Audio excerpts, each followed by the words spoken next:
Hey, YouTubers. Up and at 'em. Good morning. It's about 20 after 5 in the AM. It's, what is this? July 27th, 2024. I'm alive and well, thank God. My hair's a mess. I don't care. I'm just happy to be alive. That's what we're going to call this, YouTubers. Oh, by the way, my name is Paul Fraley. I'm the acclaimed author of the Wit and Primer series and of the Powers That Be. So writing, you got to keep active during your golden years. However, this is about reminiscing with Paul Fraley. That's what I call this. It's not the bad times, obviously not, but the good times I've had in my life. The tea's almost done. Anyway,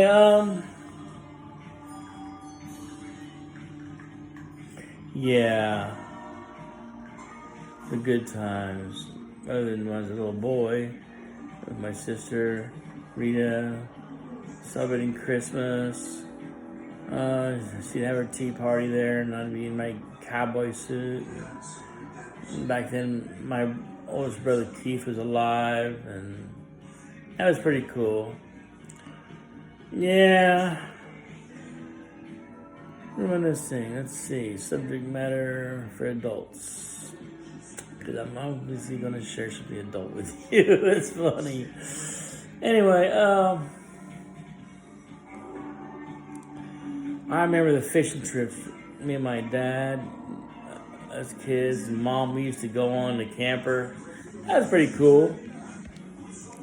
I mean, I enjoyed just sitting on the bank, with my rod in my hand, just waiting for the fish to bite, That's what we did. When we were in West Virginia, when we were up in Canada. And I remember the time, it's just me, Dad. I think it was Ronald Gene. No, it wasn't Ronald Gene. It was somebody else. I can't remember. One of his fishing buddies.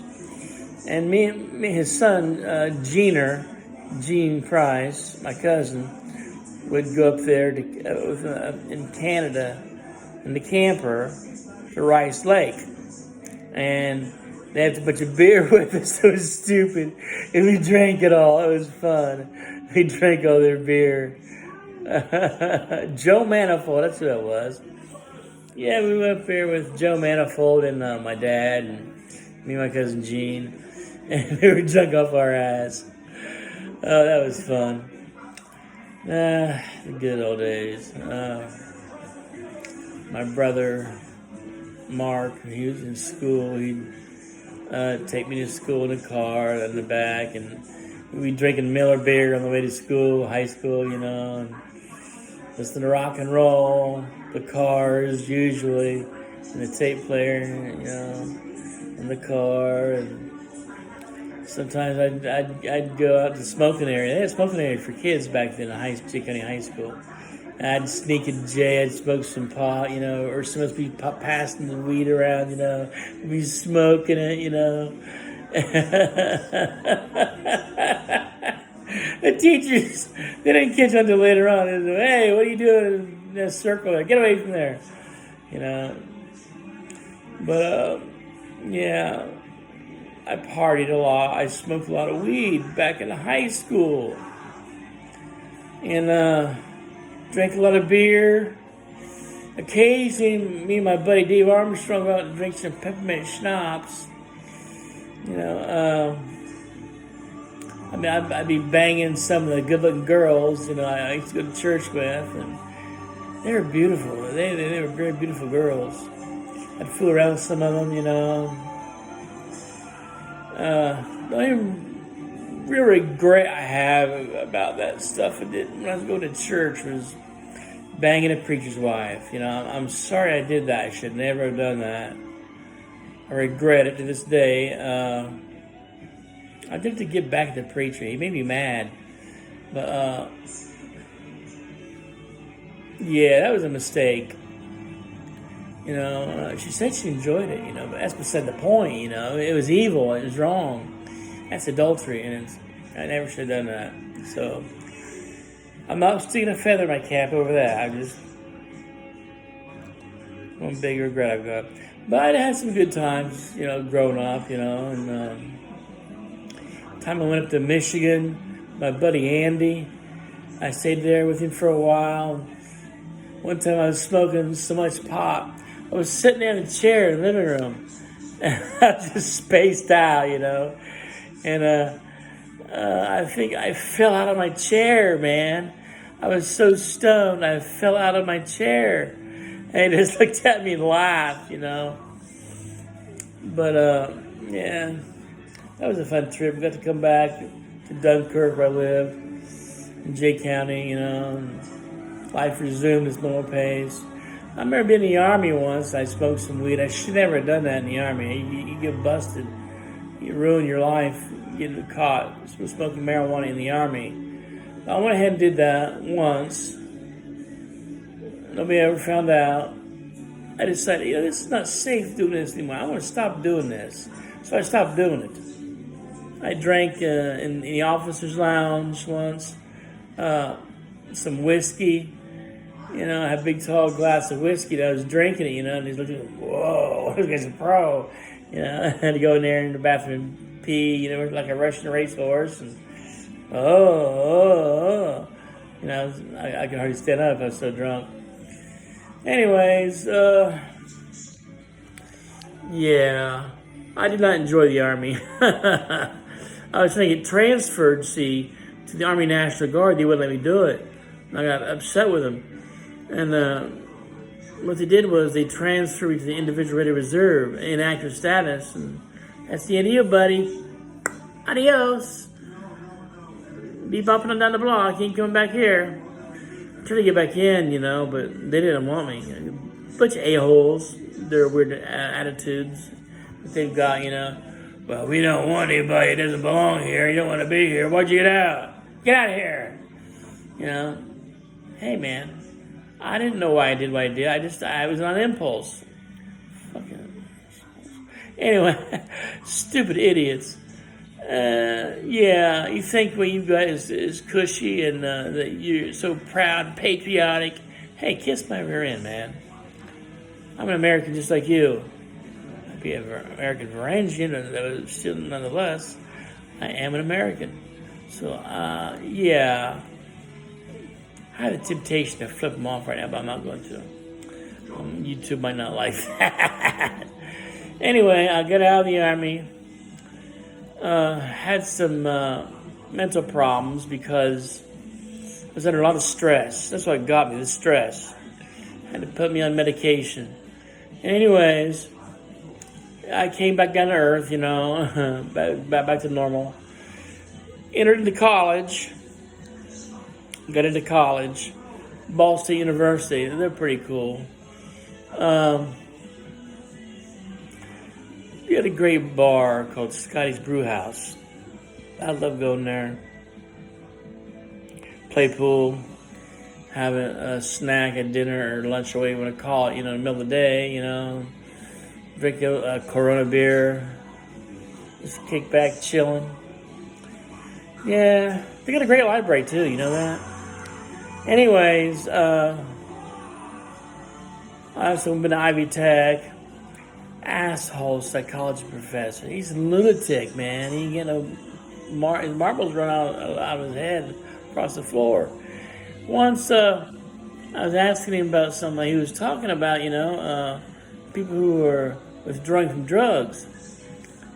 And I asked, it's kind of like tough love. Like, I hate you, I saw that on television once on 8 is Enough, I think that's what it was.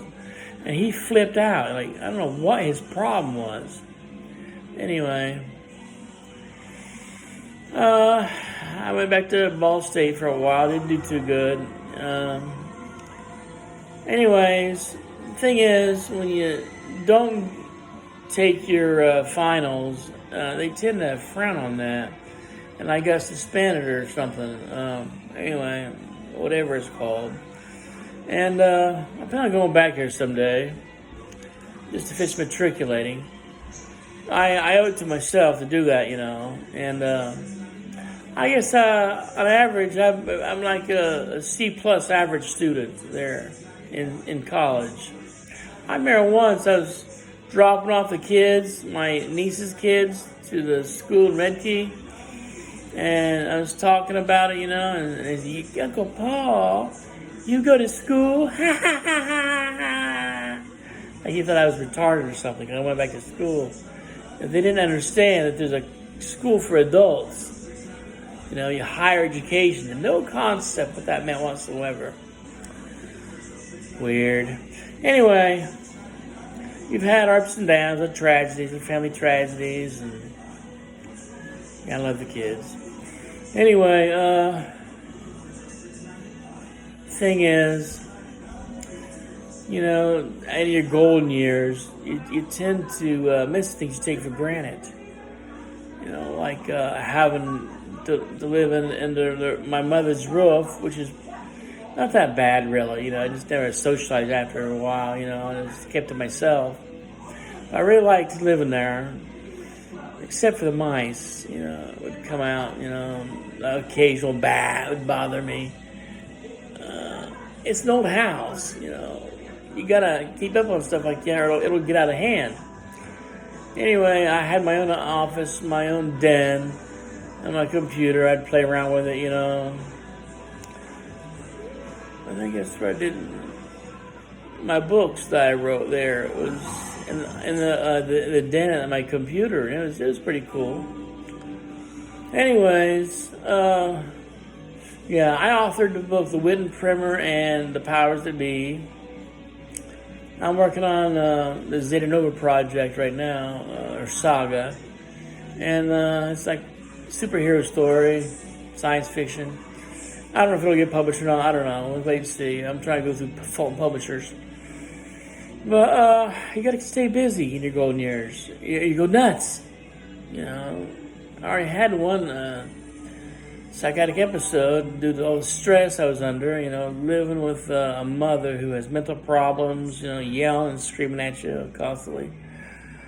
But she is now in a nursing home. Unfortunately, she's terminally ill. It's very sad. And, basically, she's got about a year to live, and we're very sorry to see her go. This is what you have to face in your golden years. Dad already passed away, cancer, and my sister is brokenhearted. The whole family's brokenhearted. Yeah, I decided to get back in touch with my Christian roots and stop being a pagan airhead. Studying the Bible, praying. There's a church group here in my apartment complex. Occasionally I go to the church meetings. This is what you gotta face when you get old. It's called the golden years. And, well, this is basically all I had to reminisce about. So, other than my love for rock and roll and good food, soda pop, that's about it. A couple of times in my life I've had girlfriends, and they never hung around permanently. They just went their own way in life, I guess. I miss them. There's one particular girl I miss, but I'm not going to name names. I don't kiss and tell. I really loved her. Anyway, that's about it. Reminiscing with Paul Fraley. I am a Kaiser First Crown Prince in the Order of Warhammer. Emperor, not now. I'm an emperor, a Kaiser. So, I'm in charge of my own micronation. It's kind of boring, really, because not much is happening. I can't get enough interest in people in the project. But maybe I'll change over time before I die. Who knows? So, that's all I got going on in my life, folks. What's going on in yours? Well, this is Paul Fraley. Reminiscing with Paul Fraley, signing off. So you have a great life. Have a great day. Adios, muchachos.